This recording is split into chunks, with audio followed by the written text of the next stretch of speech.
Boa noite, hoje é dia 5/10/2021 e nós estamos aqui reunidos para mais essa escola do Alicerce Bíblico, onde nós temos estudado os alicerces, as bases do cristianismo. Nós temos muito interesse em conhecer a Jesus profundamente, né? Meu nome é Hélio, eu sou pastor dessa igreja. Por enquanto, a nossa igreja tem se reunido somente de forma remota. E os nossos cultos são gravados e colocados no YouTube. Temos um canal no YouTube, Igreja de Interlagos. E temos também um site, que é o www.igrejadeinterlagos.com.br. E lá você vai encontrar os nossos horários. E naquele horário você pode clicar num botãozinho que tem aqui na parte de cima, que é ao vivo. Aí você clica lá e naquele momento você vai assistir o culto conosco, tá? Então seja bem-vindo. Nós estamos aqui hoje fazendo um culto de estudo bíblico, mas nós temos o nosso culto de domingo, que é o culto da família. E você está convidado a participar, tá bom? Venha participar conosco, nos conhecer, ver qual é a nossa doutrina, a nossa forma de enxergar o Evangelho. Você é nosso convidado, tá bom? Seja bem-vindo. Ótimo. Então, queria fazer uma pequena oração para a gente poder começar. E eu vou trazer uma série de estudos agora sobre a obra de Cristo, o sacrifício de Cristo, a obra expiatória de Cristo. Fecha seus olhos um minutinho, mesmo que você esteja vendo essa gravação, tá bom?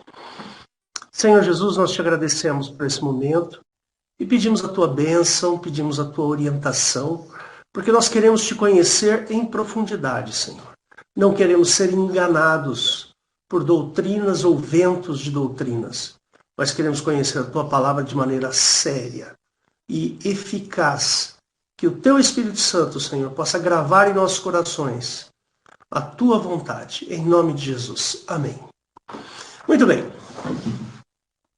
Então vamos dar início a uma série de estudos que nós vamos falar sobre expiação e sacrifício. Vamos hoje pegar uma pequena parte desse assunto, porque ele é bastante longo. Então provavelmente serão uns 4 estudos mais ou menos. Você vai ver na nossa chamada que está escrito lá parte 1. Então, provavelmente vai ter até a parte 4 desses estudos aqui. E nós fazemos esses estudos uma vez por semana, às terças-feiras. Tá bom? Às 8 horas da noite. Então, vamos a esse assunto, sacrifício e expiação. Primeiro, a palavra expiação aqui é com X, não é aquela expiação com S, de espiar, olhar, né? A expiação aqui tem o sentido de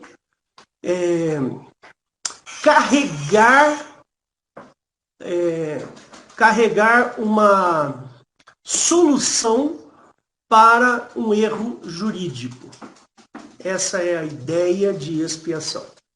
Então, quando você tem um erro, acontece um erro jurídico, onde você comete uma transgressão jurídica. Então, para você resolver aquela transgressão jurídica, você vai fazer um ato de expiação. Tá bom? E essa expiação ela vai ter um outro significado importante aqui para a gente. Tá? Então, presta bem atenção. Para a gente poder entender a obra de Cristo, nós precisamos voltar no Velho Testamento. Nós precisamos entender o que significa sacrifício lá no Velho Testamento. Aí, a partir desse instante, a gente vai entender o porquê que Cristo morreu na cruz em sacrifício por nós, ou em expiação. Ele foi a paga jurídica pelo meu erro, pelo meu pecado, ou pela minha transgressão legal.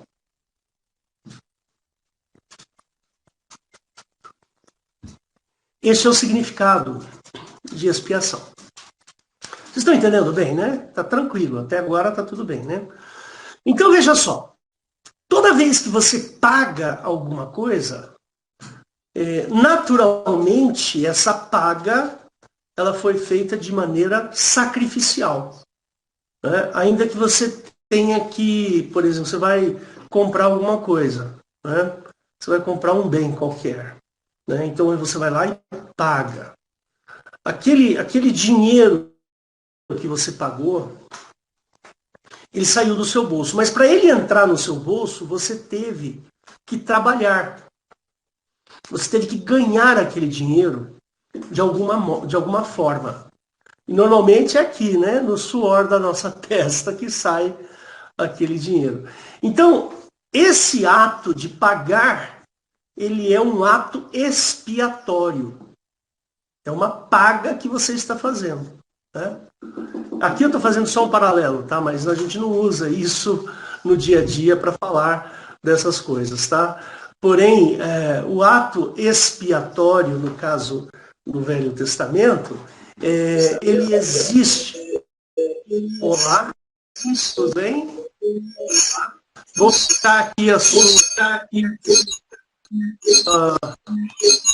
Só um segundo, eu vou fechar aqui o seu. Só um minuto. Então fica dando. Como é que fala?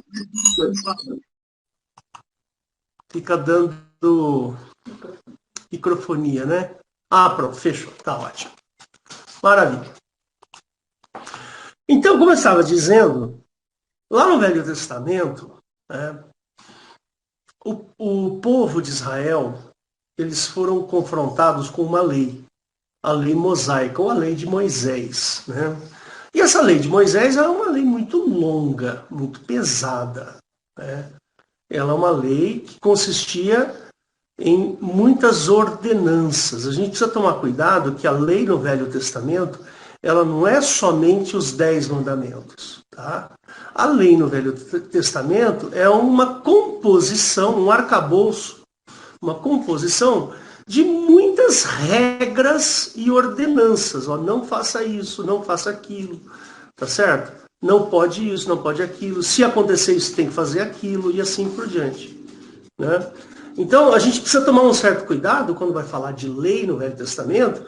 A gente precisa entender que a lei é uma constituição, é um monte de coisas que está ali, né, para que o povo pudesse se relacionar com Deus. O objetivo maior lá no Velho Testamento é que o povo se relacionasse com Deus. Por quê? O pecado fazia essa separação. E a gente vai entender algumas coisas hoje porque essa frase, o pecado fazia separação, é uma questão até doutrinária. A gente precisa entender bastante sobre isso. Então, Jesus, no Novo Testamento, ele é considerado o Cordeiro de Deus. Está lá em João 1,29. Jesus é considerado o Cordeiro de Deus. Ora, se Jesus é considerado o Cordeiro de Deus, eu preciso entender o que significa o sacrifício de um cordeiro. Porque Jesus foi sacrificado como um cordeiro oferecido por Deus. E aí a gente tem uma série de problemas. A gente tem uma série de questões que a gente precisa resolver. Primeiro, por que Deus ofereceria um cordeiro? Ora, se Deus oferece um cordeiro a ele mesmo, não faz sentido. Percebe? Queria que você considerasse isso. Por que Deus ofereceria um cordeiro em sacrifício para si mesmo? Eu acho que tem alguma coisa aí que não liga. Percebe? A coisa não funciona direito aí. Para mim, isso tá claro. Então, veja só. Jesus, ele tem uma máxima que é muito importante para nós considerarmos. Ele fala assim, eu e o Pai somos um. Essa é a máxima de Cristo. Você vê, Jesus respira essa máxima o tempo inteiro. A todo momento, Jesus, ele fala isso. ou ele transmite essa ideia, ou ele quer passar a ideia de que ele e a figura do Pai são a mesma pessoa. E os discípulos nem entendem isso muito bem. Tem um capítulo lá no capítulo 14 de João, a gente precisa ler aquele capítulo com bastante cuidado, sabe? É um capítulo maravilhoso, lindo, as palavras que tem ali são maravilhosas, muito boas. Mas ali tem alguns mistérios revelados ali. Jesus revela alguns mistérios importantes. Então, depois você faz uma leitura assim, um pouquinho mais acurada. Esse barulho que você está ouvindo é minha cachorrinha que está ali, viu? Ela fica andando aqui na sala fazendo esse barulhinho. Mas depois você faz uma leitura bem acurada sobre João capítulo 14, que você vai descobrir coisas interessantes ali. Tá? Mas vamos continuar. Essa máxima de Jesus, eu e o Pai somos um, não bate muito bem com o Deus do Velho Testamento. Né? Jesus, ele algumas vezes ele fala coisas desconexas com o Velho Testamento, que não faz sentido. Né? Lembra daquele versículo quando os discípulos eles estavam indo para Jerusalém, eles param numa cidade lá que não os recebe, e aí Jesus pega e fala, os discípulos chegam lá para Jesus e falam assim, Senhor, olha, eles não nos receberam, quer que mande, quer que nós mandemos fogo dos céus para que os consuma, assim como fez Elias. Aí Jesus fala assim, vós não sabeis de que espírito sois. O Filho do Homem não veio para condenar o mundo, mas veio para salvar o mundo. Entendeu? Não faz sentido. Por quê? Tem olho por olho, dente por dente. Se você faz o mal a alguém, você tem que receber o mal em igual medida. E Jesus não prega isso. O tempo inteiro. Jesus não prega. É desconexo. A pregação de Cristo é salvação, milagre, cura, amor. Aí você vai perceber que a obra de Cristo, o tempo inteiro, destoa do que está sendo feito no Velho Testamento. Eu até mostrei no domingo passado para vocês aquele capítulo de, acho que é Levítico 29, se não me falha a memória. Deixa eu só dar uma olhadinha aqui, se é isso mesmo. Eu vou compartilhar a tela para a gente olhar. Eu acho que é Levítico 29, 15. Vamos lá. Levítico... não, ou é Deuteronômio. Mas vou dar uma olhada aqui. Acho que é Deuteronômio 29... 29... É 28, Hélio. É 28. Obrigado, Eliette. É 28, 15. Olha só que interessante esse versículo aqui. Ó. Será, porém, que se não deres ouvido a voz de Jeová teu Deus para não cuidares de cumprir todos os seus mandamentos, os seus estatutos, que hoje te ordeno, então virão sobre ti maldições. Olha que coisa horrível. E te alcançarão, maldito, olha lá, serás tu na cidade, maldito será tu no lugar, maldito será o teu cesto, a tua amassadeira, tudo um monte de maldição aqui. E Jesus não faz isso. Não é essa a obra de Cristo. Você quer ver? Em João, ó, olha que interessante aqui. Em João, no capítulo 14, Jesus ele fala assim, 14 onde, ó, crede que eu estou no Pai e o Pai em mim. Ó, crede-me ao menos por causa das mesmas obras. O que é que significa isso? Ele está falando aqui, acho que para Filipe, né? Filipe, mostra-nos o Pai, né? Estou tanto tempo Filipe fala assim, Senhor, mostra-nos o Pai que nos basta, disse Jesus. Estou há tanto tempo convosco e não me tendes conhecido, Filipe. Quem me vê a mim, vê o Pai. Como dizes tu, mostra-nos o Pai? Né?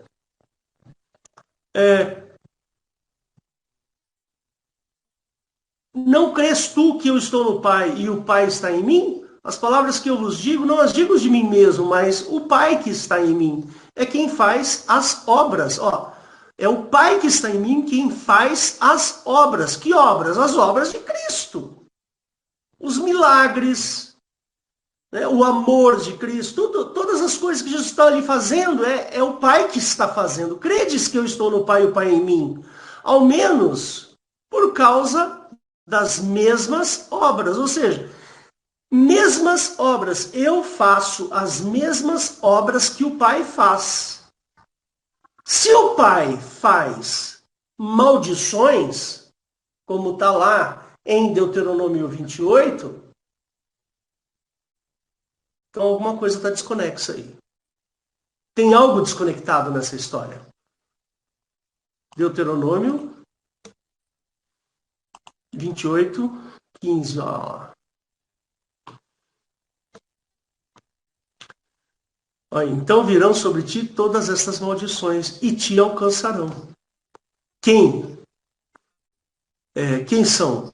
Se não deres ouvidos à voz de Jeová teu Deus para cuidares em cumprir todos os mandamentos e os seus estatutos. Olha lá. Quem não cumprir os seus mandamentos e os seus estatutos será o quê? Maldito. E não é isso que Jesus está dizendo. Percebe? Ah, mas você tá usando um versículo para fazer uma doutrina? Não, tem vários versículos que atestam o que eu estou falando. Eu estou dando apenas um exemplo. Apenas um exemplo. Muito bem. Então, você deve perceber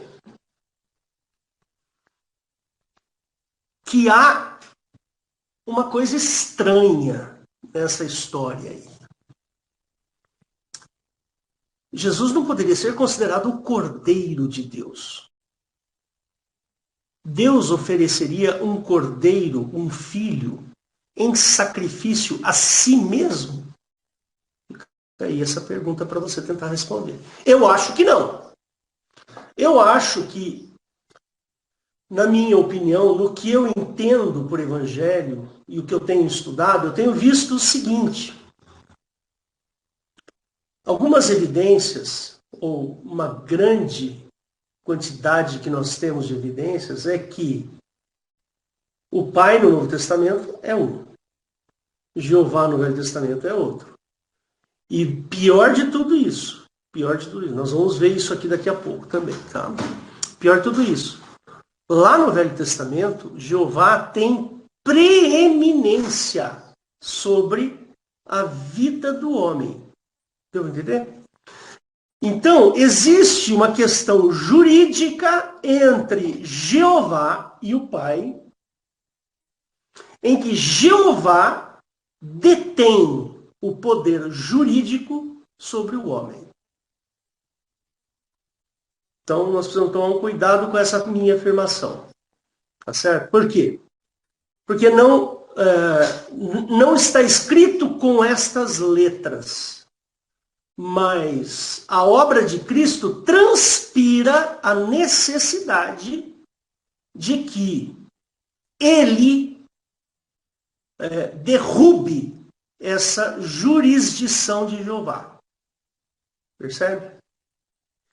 Não sei se você lembra quando está lá em Mateus e Lucas, capítulo 4. O diabo fala assim, te darei a ti todo esse poder e glória se prostrado me adorais, porque a mim me foi entregue. Alguém entregou isso. Aconteceu algo que nós não sabemos o que é.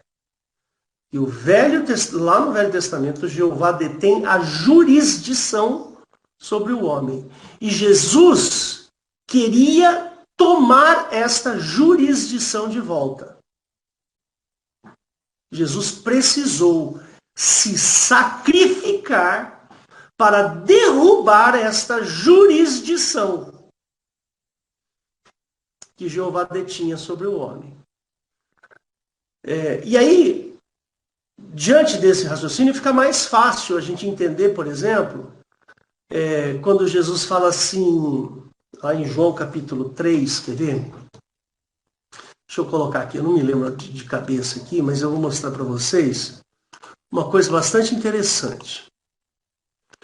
Aqui em João capítulo, eu acho que é João capítulo 3, se não for eu vou procurar aqui e vou achar para vocês, tá? Eu acho que é aqui sim.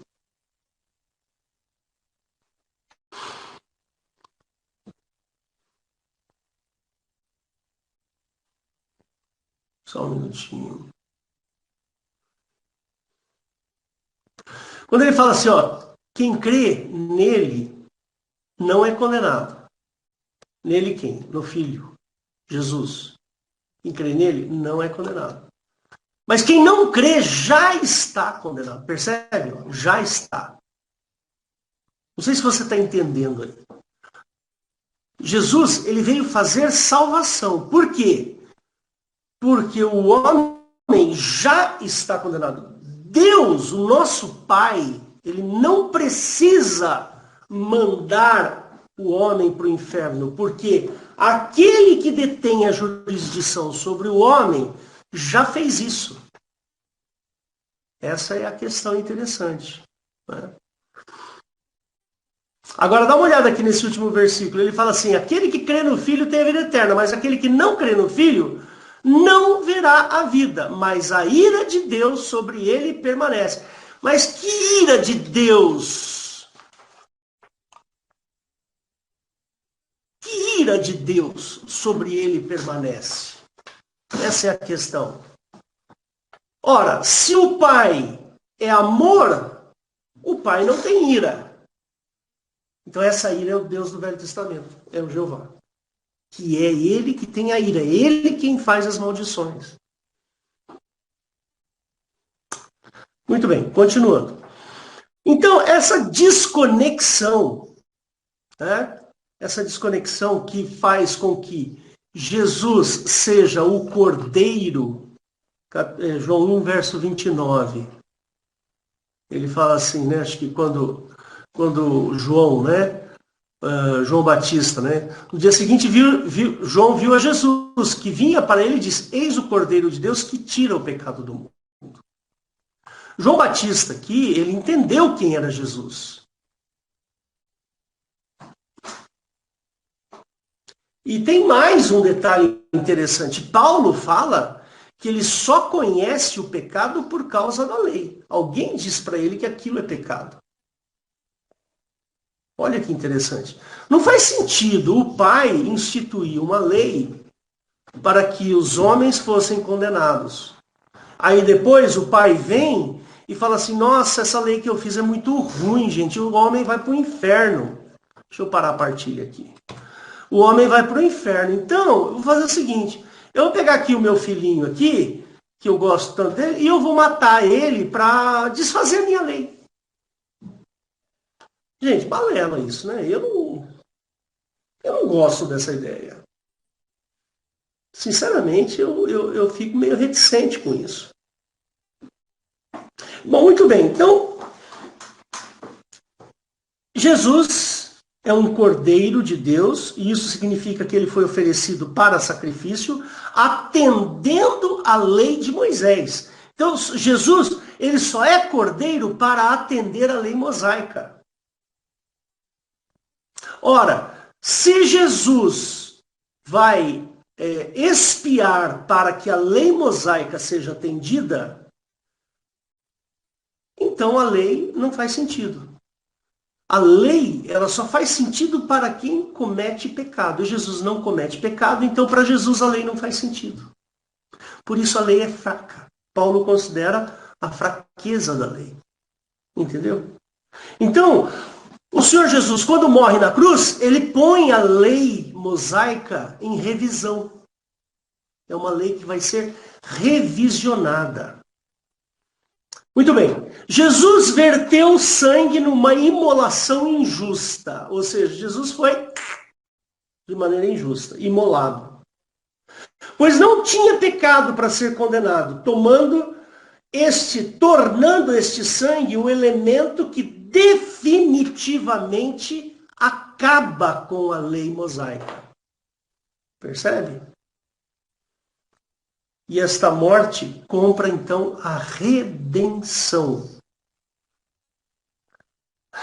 Compra a redenção. Por isso da expiação, de maneira jurídica. Então, a gente tem que observar que existe uma lei. Esta lei mosaica, ela foi feita para condenação, não foi para salvação. A lei, ela aponta o pecado. Você fez isso, você fez aquilo. Percebe? Mas e aí? Como é que fica essa história toda? A história toda é que a lei, ela institui a morte. A lei institui o inferno. Porque lá no Velho Testamento ele fala assim, se comeres do fruto desta árvore, certamente morrerás. Então a morte foi criada nesse momento, para quem desobedece uma legislação divina. Primeiro foi Adão e Eva, e aí chega em Moisés, ele dá uma nova legislação, um novo pacto, e aí a morte ela começa a valer para todos aqueles que não cumprissem a lei. A morte de Cristo ela é descrita como um sacrifício do Velho Testamento. Percebe? Jesus estava numa posição em que ele é oferecido em sacrifício para o atendimento da lei, a lei de Moisés. Então nós precisamos entender essa lei, percebe? Nós precisamos entender essa lei. Senão, a obra de Cristo fica sem sentido para a gente. Tá certo? Nós precisamos entender o que está na lei. Né? Então nós precisamos compreender o que está na lei e assim entenderemos como funciona a obra de Cristo em sua plenitude. Né? Nós amamos a obra de Cristo, não é verdade? Todos os cristãos amam a obra de Cristo. Nós admiramos o poder de Jesus, o amor de Cristo lá na cruz e tal. Mas por que cruz? Eu fico pensando assim, por que cruz? Por que Jesus teve que morrer injustamente? Ele precisava invalidar a lei. Ele precisava resgatar o homem, tirar o homem das garras da lei. Irmãos, lei significa morte. Esse é o detalhe. Aquele que está embaixo da lei, ele está sob o domínio da morte. Né? Não tem aqueles versículos que falam que Jesus venceu a morte? Não é isso? Jesus venceu a morte. O que é vencer a morte? É não pecar e ser condenado pela lei que leva a pessoa à morte. Então aí começa a fazer sentido a obra de Cristo, né? Faz sentido. Por quê? Porque, ora, se Jesus morre injustamente por uma lei criada por um Deus que tem o poder jurídico ele tem um poder jurídico sobre os homens. Jeová tem um poder jurídico sobre os homens. E Jesus morre como homem, injustamente. Então Jesus expõe publicamente a fraqueza da lei. Lembra desse versículo? Pegou de nós, lá em Colossenses, ele pega de nós a cédula que de alguma maneira, olha, ele não fala qual é a maneira, mas de alguma maneira essa cédula era contra nós. Em suas ordenanças, lembra disso? E prega na cruz, crava ela na cruz. Eu gosto muito desse capítulo aí, vamos ler lá. Eu amo essa parte da... Espera aí, irmãos. É aqui que eu tenho que entrar. Acho que é Colossenses 2, não é isso, Valdo? Eliette. Eu acho que é, né? Colossenses. Ó, aqui, ó, 14, 2,14, ele fala assim: havendo riscado a cédula, que era contra nós e suas ordenanças, que de alguma maneira nos era contrária. Qual é essa maneira? Paulo, ele não fala qual é essa maneira que nos era contrária. Tinha uma jurisdição aqui, ó. A jurisdição de Jeová. Jeová tem uma jurisdição sobre o homem. Aí ele tirou do meio de nós e cravando-a na cruz. Aí ele despojou os principados e potestades. O que significa isso? Despojou significa que ele tirou dos principados e potestades aquilo que eles tinham. Isso é despojo. Entendeu? Despojo é assim, por exemplo, eu entro em guerra contra uma cidade e eu venço a guerra, então eu tenho direito sobre tudo que tem naquela cidade, ou seja, é o despojo da minha vitória. Aí Jesus despojou os principados e potestades, ou seja, tirou da mão dos principados e potestades aquilo que nos era contrário, que nos fazia contra. E os expôs publicamente. Esse expôs publicamente não é expor publicamente, assim, no sentido de Jesus morreu na cruz e todo mundo viu. Não. Expôs publicamente significa assim, Jesus agora estabeleceu uma nova forma jurídica. Ele está agora despojando a forma jurídica dos principados e potestades e está agora publicando, expondo uma nova jurisdição. Aí, todo aquele que crê no nome de Cristo tem o poder de ser feito filho, ou seja, eu transfiro o meu coração de uma jurisdição para outra. Eu tenho esse poder agora. Antes eu não tinha esse poder. Percebe? João capítulo 1. Deu-lhes o poder. Por que Jesus dá esse poder? Mas todos quantos receberam, deu-lhes o poder de serem feitos filhos. Ou seja, você se transfere de uma jurisdição de Jeová para a jurisdição de Cristo. Mateus 28, 18. Dá uma olhada aqui, ó. É-me dado todo o poder no céu e na terra. Eu sou agora aquele que tem o poder jurídico. E não mais Jeová tem o poder jurídico.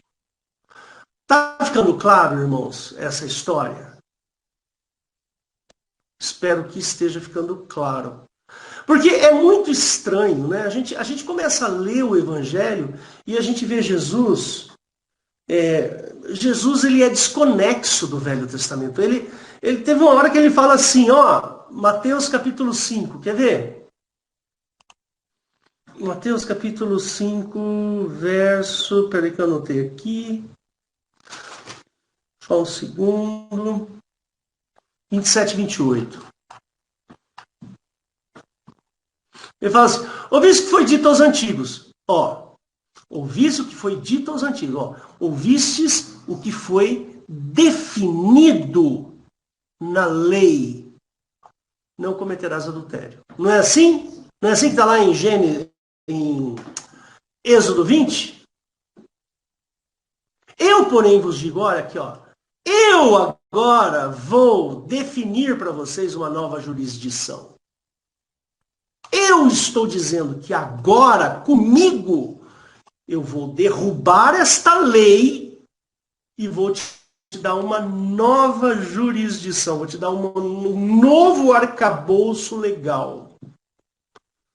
Eu, porém, vos digo. Essa frase aqui, eu, porém, vos digo, ela é tremenda, irmãos. Ela é fabulosa, essa frase, esse pequeno eu, porém, vos digo. Quando Jesus fala isso, ele destrona Jeová. Ele retira das mãos de Jeová o poder de condenação pela lei do Velho Testamento. Entendeu? Irmãos, isso aqui é uma coisa tremenda, isso aqui é uma coisa maravilhosa. Sem dizer que aqui, né, ele fala assim, ele tem esse versículo aqui, esses versículos aqui, tem acho que uma versão lá em Lucas, né, que ele chama de inferno, seja todos os seus membros sejam lançados no fogo do inferno. Lá em Lucas ele fala que aonde o fogo não se apaga e o bicho não morre, né? Então ele relaciona o inferno de Jeová, aliás, o céu de Jeová com o inferno, né? Bom, muito bem, irmãos. Então, vocês estão agora começando a entender que a obra de Cristo, ela é uma obra, acima de tudo, legal, ou de legalidade. Nós temos um problema de legalidade. Percebe? É isso que é bacana, né? Por algum motivo, existe aí uma jurisdição sobre o homem. Bom, eu andei pensando e meditando sobre isso, né?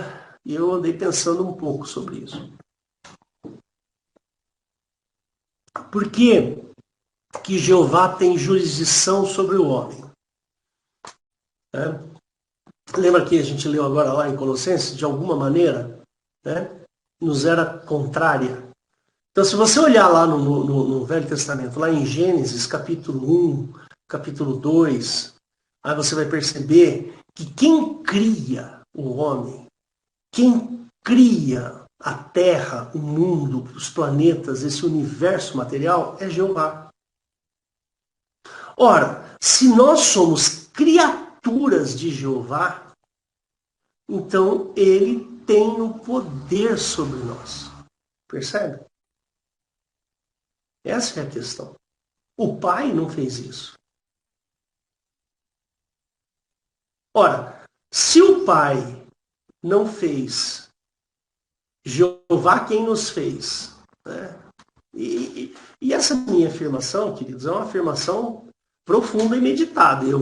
Posso mostrar muita coisa sobre isso que eu estou falando para você. Presta atenção. Jeová criou os céus e a terra. Criou o mundo material. Certo? Só que Jesus ama o homem. Jesus percebe que o homem precisa de salvação e ele se coloca como Cordeiro de Deus para tirar essa jurisdição de Jeová. É assim que eu penso, é assim que eu entendo. Isso vai totalmente contra a teologia tradicional. Eu estava lendo, eu leio, passa aquele livrinho para mim, cadê? Não sei onde eu pus. Eu pus aqui do lado, peraí. Eu estou usando esse livro aqui como base, né? Como base para a gente... Opa, é isso aqui mesmo. Muito bem, esse livro aqui é teológico, né? Ele tenta dar uma contornada ali para dizer que o sacrifício no Velho Testamento é bom, né? Atende e não sei o quê. Só que o sacrifício de Jesus é melhor, né? É bom nada. Pensa bem. Sacrifícios no Velho Testamento, um dia Eliette falou aí, que aquele lugar onde o sacrifício era feito era um lugar fedorento. Por quê? Porque sangue é uma coisa que depois que envelhece, que apodrece, ele fede. Então você imagina lá o Santo dos Santos, onde era feito o sacrifício do holocausto, lá o cara destrinchava uma ovelha e aquele sangue escorria. Era um lugar de dor, era um lugar de nojento. Percebe? Não é tão bonitinho assim como os filmes retratam.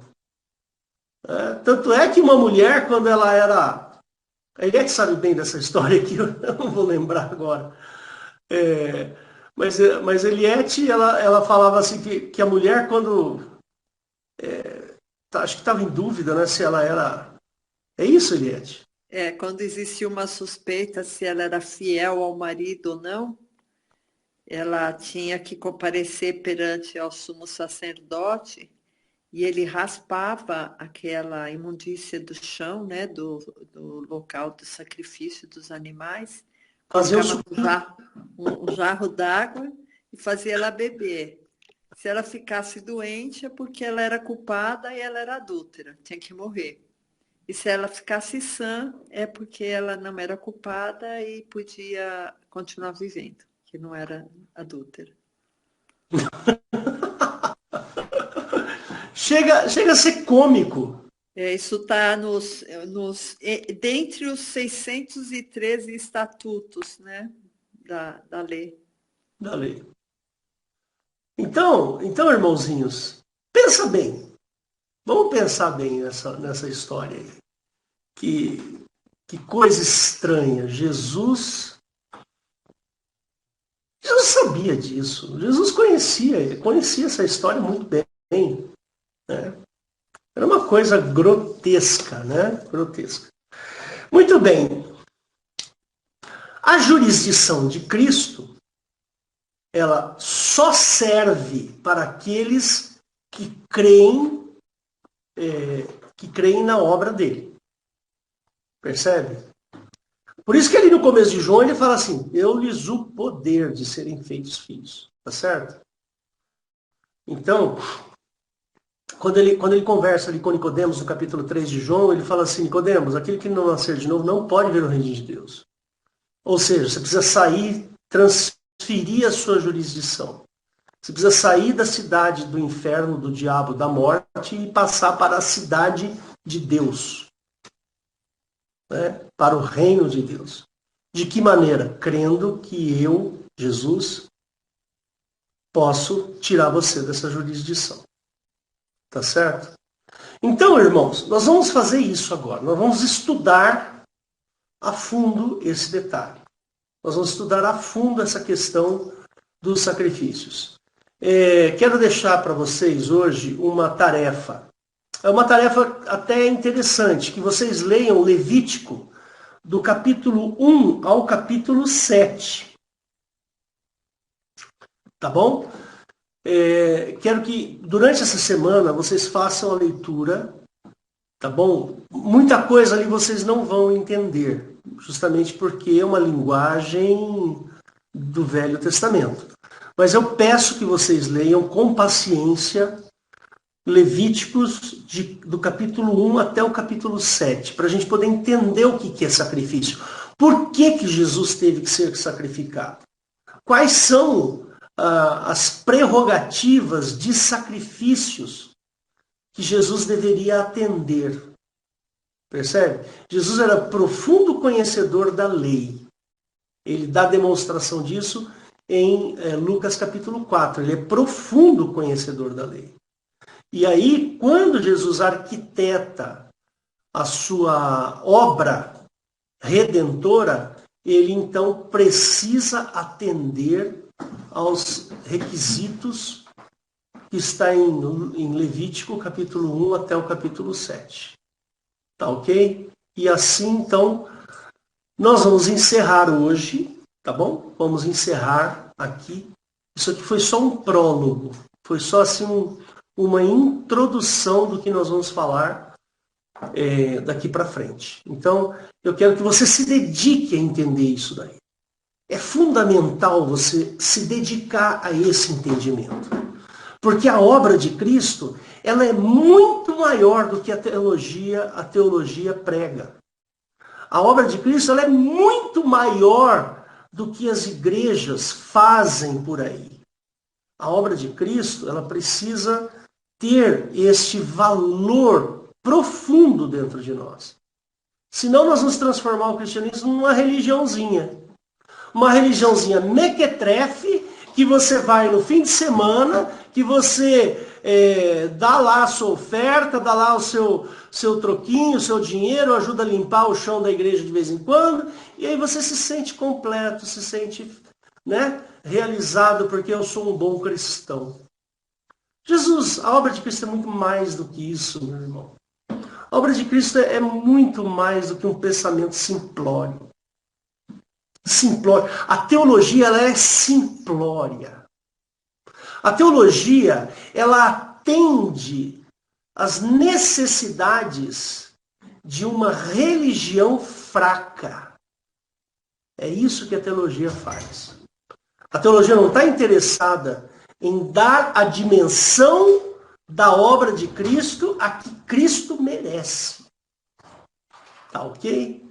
Então, meus irmãozinhos, eu encerro aqui, mas a próxima semana o bicho vai pegar. Tá bom? Então, o Valdo, entra aí agora só para eu terminar a gravação aqui, por favor. Tá ok.